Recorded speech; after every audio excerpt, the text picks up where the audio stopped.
የሆነ አጀንዳ አይምጣ ከመጣ ደግሞ ግልጽ አድርጋችሁ አምጡልን። እኛ እኮ ነፍሳችን ተጨነቀው።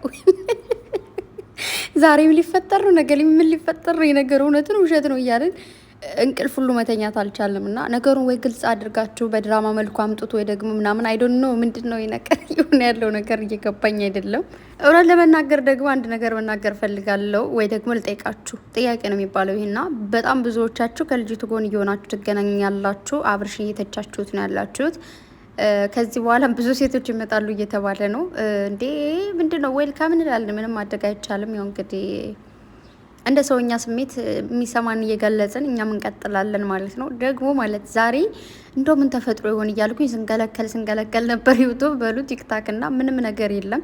ግን አንድ ፎቶ አግኝቻለሁ ሩታ ያነቀቻት ምናምን ነገር ግን ኤዲቲንግ መሰለኝ እሱ ነገር እና እኔ ራሱ እንደ ነገር እውነት አይደለም ብዬ እንግዲህ ለእናንተም ጥያቄ ጠይቂያችኋለሁ ማለት ነው። መልሱልኝ ያ ፎቶ እና ደግሞ ብቻዬን ቁጭ ብዬ እያሰብኩ ነበረ እና ሰው ሁሉ ጎበዝ ነው አልኩኝ ማለት ልጅቱ እንዴት ነው ይሄን ሁሉ ቪዲዮ ፎቶ ምናምን ከእሷ ጋር ያስቀመጠችው? እንዴት ነው ከመጀመሪያው ጀምራ የሆነ ጊዜ እንደዚህ አይነት ነገሮች መፍጠር እንዳለባት ስታስብ የነበረች ልጅ ነች ማለት በአንዱ አስበው ምናምን አይደለም ይሄን ነገር እየፈጠረችው ያለችው ወይ ደግሞ ይሄን ነገር ወደ ሚዲያ ቶሎ ይዘው የመጣችው እንዲሁ ዝም ብሎ ቶሎ የታሰበ ነገር አይደለም። ከመጀመሪያው ጀምሮ ከድሮ ጀምሮ በቃ የሆነ ጊዜ ይሄን ነገር አድርጋለሁ ብላ የሆነ ፕሮግራም ነበራት። ፕሮግራሟን አስተካክላ ነው የመጣችው ይመስለኛል እና እውነት ለመናገር ገርሞኛል። ሰላም ሰላም ሰላም! ውድና የተከበራችሁ የሙ ቻናል ተከታታዮች በሙሉ እንኳን ደህና መጣችሁ። በያላችሁበት ዓለም ዳርቻ ሰላማችሁ ብዝት ትርፍርፍ ይበልልኝ። ላይክ፣ ሰብስክራይብ፣ ሼር ማድረጋችሁን አትርሱ።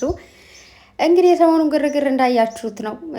በጣም ብዙ ሰዎችም እያስፈሩን ይገኛሉ። የአብርሽ ሚስቶች ብዙ ናቸው፣ ሁሎቹም እንግዲህ ይመጣሉ እያላችሁ ነው ማለት ነው። ቢመጡም እንግዲህ እየመጡ ይሄዳሉ ማለት ነው። ሌላ ምንም መልስ የለኝም። ምክንያቱም ባለትዳር ሆነ እኮ እስከ ዛሬ ባለትዳር ሳይሆን ምናምን። አንዳንዴ ግን የሆነ ነገር ትዝ አለኝና አንዳንድ አባባሎች አሉ። አባባሎች ምንድን ናቸው? የሆነ አንዳንዴ ሲንግል ስትሆኑ ማንም ሰው ሳይጠይቃቸው ወይ ደግሞ የሆነ ግርግሮች ሳይፈጠሩ ቆይተው ግን እንደዚህ ካፕል ስትሆኑ ወደ ትዳር ስትገቡ እንደዚህ አይነት ግርግሮች ይፈጠራሉ የሚባሉ አባባሎችም ነበሩ። እንዲሁም ደግሞ አልፎ አልፎ እናያለንና ይህ ነገር ደግሞ እውነት መሆኑን አወቅኩኝ። ምክንያቱም እስከ ዛሬ አብርሽ ትዳር ሳይዝ ነበር። በዚህ መሀል ምንም የተፈጠረ ነገር አልነበረም። ግን አሁን እንደምታዩት ሰርግ ካደረገ በኋላ እንዲሁም ደግሞ ነፍሰ ጡር ሆነች ሩታ ምናምን ሲባል ልጅቱ እንደምታዩት እንግዲህ 400 300 500 ምናምን መረጃለኝ ያለች መጣች ማለት ነው። እና ያው እንግዲህ ሁሌ እንደምላችሁ ሁሉም ሰው እንደየመልካችን አስተሳሰባችንም ስለሚለያይ ግማሹ ሰው አብርሽ ልክ ነው፣ ግማሹ ሰው ደግሞ ነፂ ልክ ነች እያለ እንግዲህ እየተከራከረ ይገኛል ማለት ነው። እንዲሁም ደግሞ አብርሽ በሴቶች ላይ ተጫውቷል፣ በሴት ህይወት ላይ ቀልዷል እያሉ ደግሞ ነው ገጭ እኮ እያሉ ያሉ ሰዎች አሉ ማለት ነው።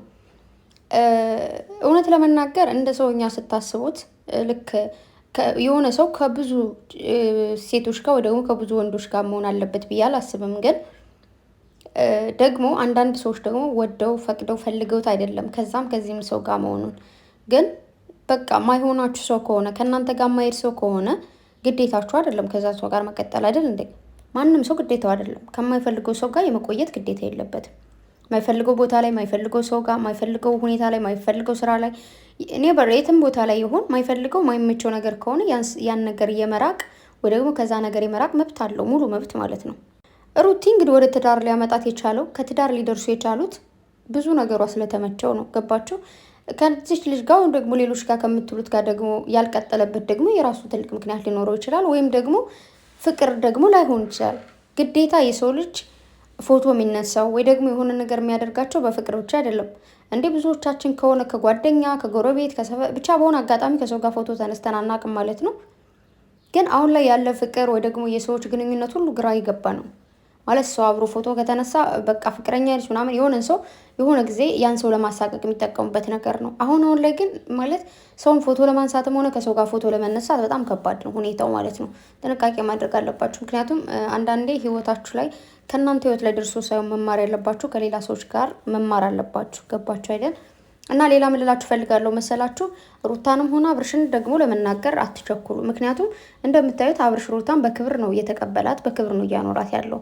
ምንም በሳንቲም ተገዝታ ነው በምናም የሚባል ነገር የለም።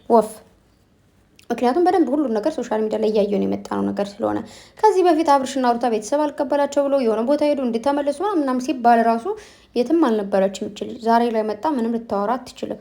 እመኗትም አትመኗትም እሱ የራሳችሁ መብት ነው። ግን አብርሽንም ሆነ ሩታ የምናገር መብት የላችሁም። ግን ደግሞ እዚህ ጋር ትልቅ ነገር መናገር የምፈልገው ወይ ደግሞ የምችለው ነገር ምንድን ነው፣ አብርሽ ምንም ነገር ቢሆን ነፂን ሂጅ አግኝቻት ምን እንደተፈጠረ ልጠይቃት ምናምን ብለህ ከሄድክ የእውነት ነው የምናደድብህ። የእውነት ማለት ነው። ልክ አይደለም። በቃ ልጅቱን አትፈልጋትም። ከእሷ ጋር ተቆራርጣችኋል፣ ተጣችኋል። ሩታ ነች ያንተ ሚስትህ። ከሩታ ጋር ያለውን ነገር ተስማሙ፣ ንገራት ለሩታ አለቅ። ከዛ ውጭ ግዴታ እሷን የማግኘት ግዴታ የለብም የልጅቱ ማለት ነው። የምር ቅድም የሆነ ቅንብር ፎቶ ባየሁት በጣም ነው የደነገጥኩት። እንዴ ነገር የምር ተገናኝቶ ነው እንዲህ ምናምን አልኩኝና ስለዚህ አብርሽና ሩታ ሄደው ካገኟት ልጅቱን ድራማ ነው ማለት ነው። ታውቃላ እያስታውቃል። በቃ ድራማ ነው። ግን ካላገኟት እንደዚሁ እሷ ሶሻል ሚዲያ መጣ እንደተናገረችው ተናግረው በዛው መልስ መሰጣጠት ስለሚቻል ማለት ነው። ግን እስከ ቦታው እስካለችበት ከተሄደ ድራማው ተጀምሯል። ወገባችሁን ታጠቁ። ሌላ ምኑ ማለት አልችልም። በተረፈ ሁላችንም እንረጋጋ። ለስራም ሊሆን ይችላል፣ ለምንም ሊሆን ይችላል። መሰዳደባችን እዚህ ጋር ብናቆም ደስ ይለኛል። ማንንም መሳደብ አልፈልግም፣ የመሳደብ መብትም ስለሌለን ማለት ነው። ስለዚህ ተረጋጉ። እሺ፣ ሁላችሁም ተረጋጉ። እኔም እረጋጋለሁ። ወዳችኋለሁ። መልካም ጊዜ ይሁንላችሁ። ባይ